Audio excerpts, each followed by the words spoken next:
Well, hi, this is RJ McNicholl with the Rock Counseling Group, and we've been making a lot of videos for our community just to talk about different topics in relation to how different people and different populations, different ages are handling the COVID-19 crisis and our community sheltering in place. And today I'm here with Lauren Trimble, who is a senior at Southern Illinois University in psychology.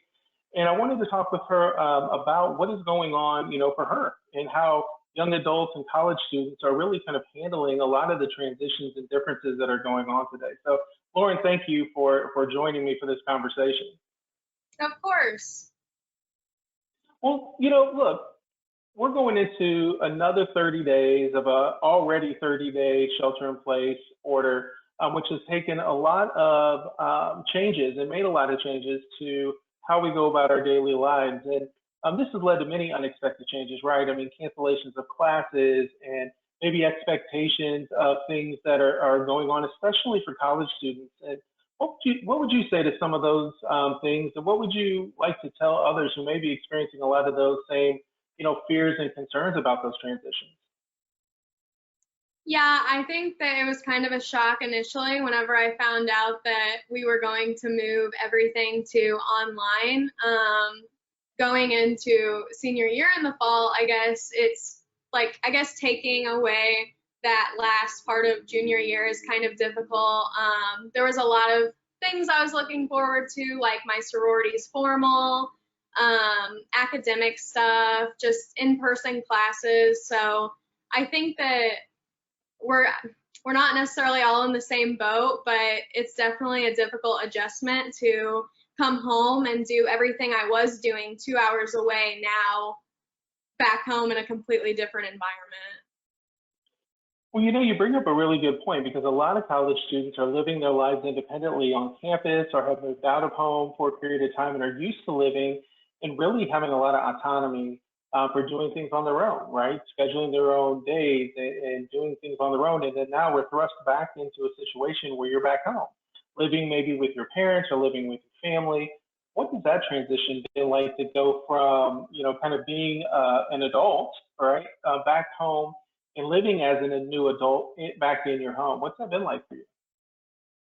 Yeah, I think actually that's been the hardest part of this whole thing, is coming back home and just having that, I guess, the independence a little bit kind of taken away, where, you were having your own life at school, and obviously you have the support of your family and friends at home at school, but you're kind of on your own schedule and you go to your own classes and you make your own social plan. So I think that that's been the hardest part, is getting used to being, I guess, a little constricted in where you can go and what you can do.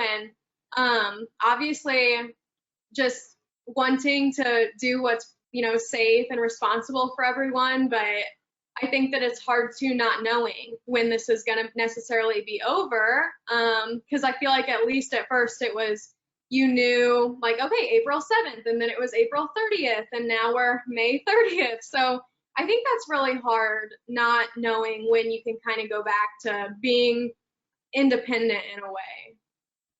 And what would you say to, young adults and college students your age who have gone home and are trying to re-navigate maybe that relationship with their family and trying to maintain that independence, but also understand that, yes, I am living at home. The expectations may be a little different, conversations may be a little different.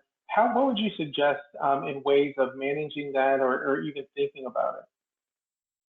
Yeah, I think that I came home knowing that it was going to be a different dynamic even than when I'm at home over Christmas or Thanksgiving break or the summer, because you kind of are all in the same house again. No one's going anywhere. The dynamic is just shifted. So for me, I think it was really beneficial to me. I'm actually out in my dad's office right now. I kind of set up a space where I have, like, my coffee cart and my school books and all these things that I would have in my room at school. And I've kind of set up my own little space to do classwork.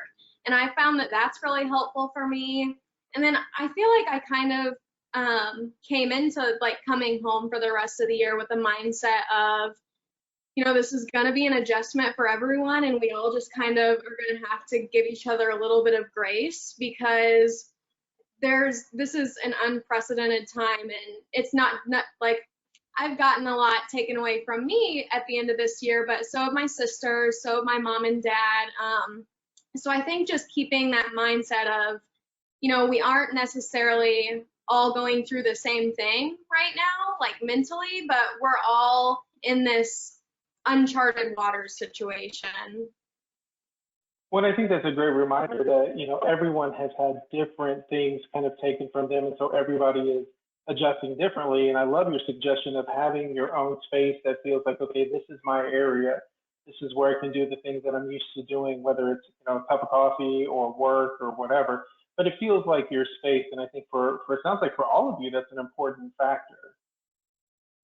So, when we continue to kind of talk about this, one of the things that's also, look, you're a junior going into your senior year, right? This is a time when, like you said, you're hanging out with your sorority sisters, or you're out, having fun and going and doing different things, whether they be just activities or even looking at things like professional internships or opportunities or jobs, things like that. With everything kind of being shut down, how have you been dealing with kind of that transition to the idea that, okay, some of these things are being put on hold right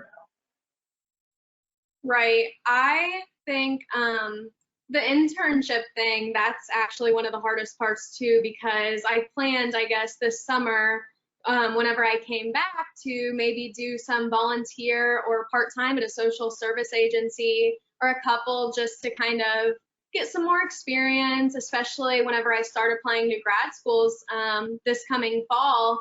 And I was really kind of hoping that I could get that experience. And of course, I'm still holding on to that maybe I will get to do that, but I think I kind of have to be realistic too, and that maybe I won't be able to do that this summer. And I guess I think I'm trying to think about, like, if I can't do those internship opportunities, then, what qualities am I building in myself right now that is going to help me in grad school and my future career, like resilience and grit and determination.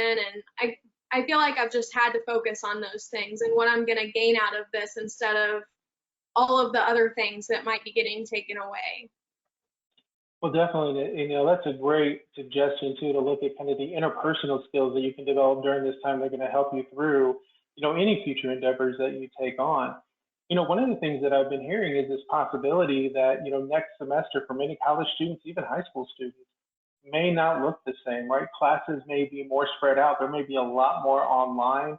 Even college freshmen who are coming in are potentially having their orientation done virtually, right? The idea of not even being able to be on campus your first year, that's a huge transition for a lot of people. So I think what you're talking about in relation to building those interpersonal skills can be a great focus right now when the environment itself may not present for you. So I think that's great. One of the other things, and I think even the more serious components of this is, we're hearing a lot about the increase of things like anxiety and depression, and even increase in suicidal ideation or completed suicide over this time. And it's become a real focus of how this isolation and quarantine and sheltering in place has really affected people. And so, talking to young adults and thinking about that experience for them, what would you say to them in ways of how they can cope with that, or reaching out to maybe trusted family members, even counselors, therapists, things like that? What would your suggestions be? Yeah, I would always suggest to those people, first I would just say that you aren't alone. There are always people who can be reached out to. As far as college students, I would just really say to them that if you are feeling like, down, or just if you're in a rut, or just experiencing feelings that maybe you haven't experienced before, then I know at least if you can't reach out to a counseling service that's in your hometown or something, I know that a lot of colleges, mine included, are offering online virtual counseling sessions that are free to students.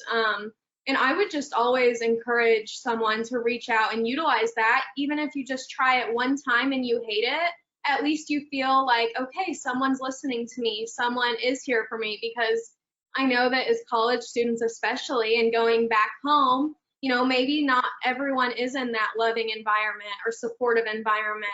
And I would just really encourage those people to continue to talk to your support system back at school, to reach out to professors or the counseling services that you have access to. Okay, that's great suggestions to do that, because I know there are a lot of opportunities for people to connect if they're willing to take that step. So tell me a little bit about how you're connecting with your friends, right? How are you staying connected to your social groups, and what kind of creative things may you guys be doing to really support one another? Yeah, I'm a big type A person. I like to have my planner and my day planned out, but I myself have made it a goal every day to at least talk to one or two of my friends at school, or just even my friends back home, and to just, even if it's just a 5-minute check-in to see how they're doing, then they see how I'm doing. It's really helpful to me. So that's been really important, is utilizing FaceTime or just calling. I've even gotten a couple handwritten letters in the mail from my friends, and I thought that was kind of fun that we're kind of doing that again as something to look forward to. I think just thinking outside of the box with that, it's even been helpful to me to reach out to professors that I really enjoyed having at school.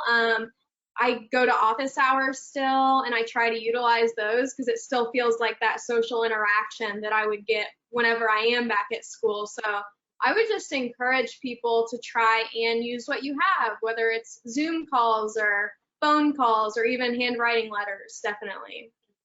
That's awesome. That's awesome to hear that there's kind of that pen pal idea coming back. That's always fun. So I guess my last question for you is, having gone through, this, and now, again, going through another 30 days, what have you learned most about yourself that maybe you didn't know before this all had happened? I think there's a lot of things that I've learned about myself throughout this experience, but I think that what I've learned most about myself with this is just how I feel like I'm pretty adaptable, and I feel like we are adaptable if we're thrown into situations like this. And I feel like, going to college and having this other support system there and then a support system here, I think it's just reminded me of how important it is to rely on other people and how important like social relationships are for me. So yeah, I think just I've learned that I am able to overcome obstacles in a lot bigger ways than I previously thought, and still kind of maintain somewhat of a routine.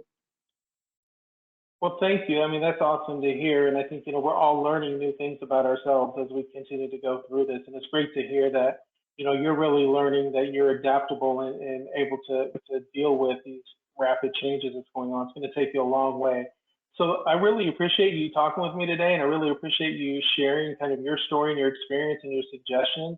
I know it's going to be extremely helpful to anybody who was able to hear this conversation, and we'll be able to share that with a lot of different people. So thank you, hang in there, and we appreciate it, and we'll talk to you soon. Thank you, RJ.